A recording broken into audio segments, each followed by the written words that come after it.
Hola chicos y chicas, hoy día vamos a hablar sobre el poema.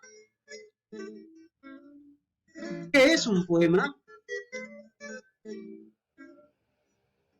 Podemos considerar que el poema es un texto literario de género lírico escrito en versos, con el propósito de expresar sentimientos, pensamientos y emociones personales, a través de un hablante lírico, quien se inspira en un elemento de la realidad para componer su poema, utilizando un lenguaje diferente al cotidiano, un lenguaje connotativo.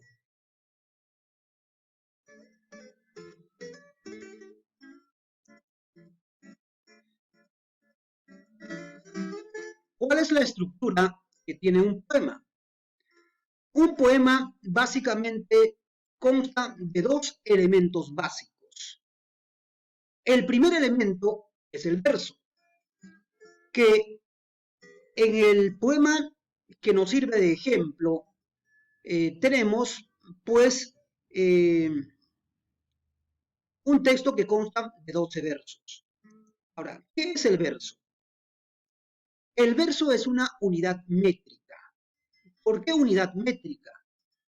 Se hace referencia a la unidad métrica porque las sílabas de un verso se pueden contabilizar y comúnmente en la poesía tradicional los versos de un poema tienen la misma cantidad de sílabas. A eso hace referencia métrica. ¿Qué más podemos afirmar sobre el verso? El verso puede estar constituido por una palabra o un conjunto de palabras. Además, el verso ocupa un renglón.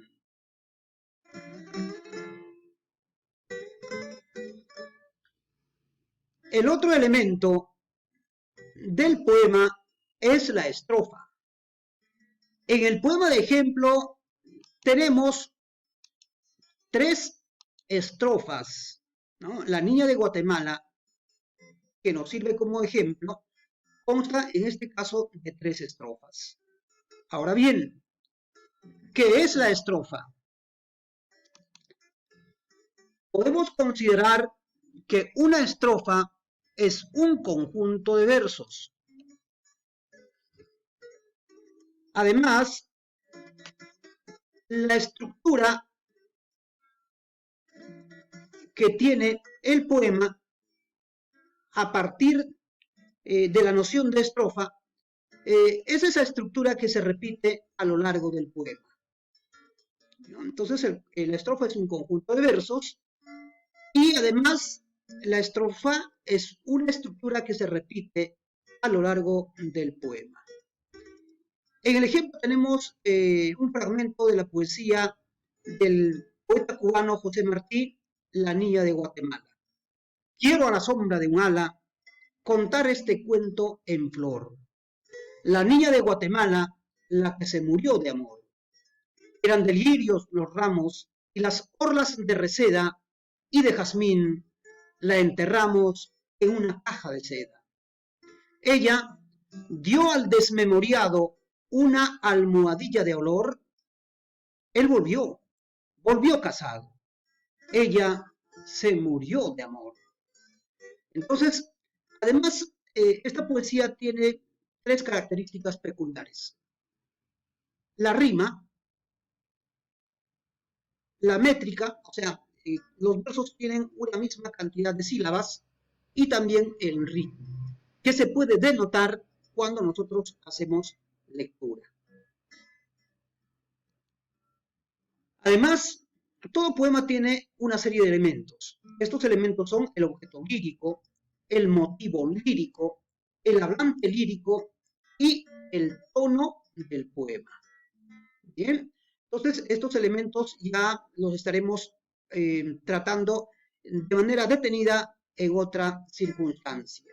Entonces no se olviden, los elementos de un poema son el objeto lírico, el motivo lírico, el hablante lírico y el tono. Básicamente cuando hablamos del objeto lírico es aquel ente físico que provoca un estado de ánimo en el poeta. Puede ser una mujer, una flor, la realidad misma, una ciudad, ¿no? El campo, las gotas de lluvia, etcétera, etcétera, ¿no? Y a partir de ello podemos hablar nosotros de un motivo lírico, ¿no? El tema puede tratar sobre la alegría, la luna, la lluvia, la misma palabra, el amor que uno siente, etcétera, etcétera. El hablante lírico es la voz que expresa los sentimientos y emociones dentro del poeta, ¿no? Es una creación ficticia del poeta, ¿ya? Entonces, dentro del poema hay un hablante. Ese hablante es el hablante lírico. Es el yo del poeta en todo caso. Ahora bien, cuando hablamos de tono, básicamente es la descripción de cómo se siente uno al leer el poema, ¿no? Si al leer un poema yo me siento tranquilo, o si me provoca tristeza, o tal vez el tono puede ser irónico o puede ser reflexivo. El poema puede tener una gran variedad de tonos, dependiendo de cómo el hablante lírico trata el motivo que le inspira a escribir el poema. Bien, bueno, eso en primera parte. Vamos a continuar con otros aspectos referidos al poema en el siguiente video.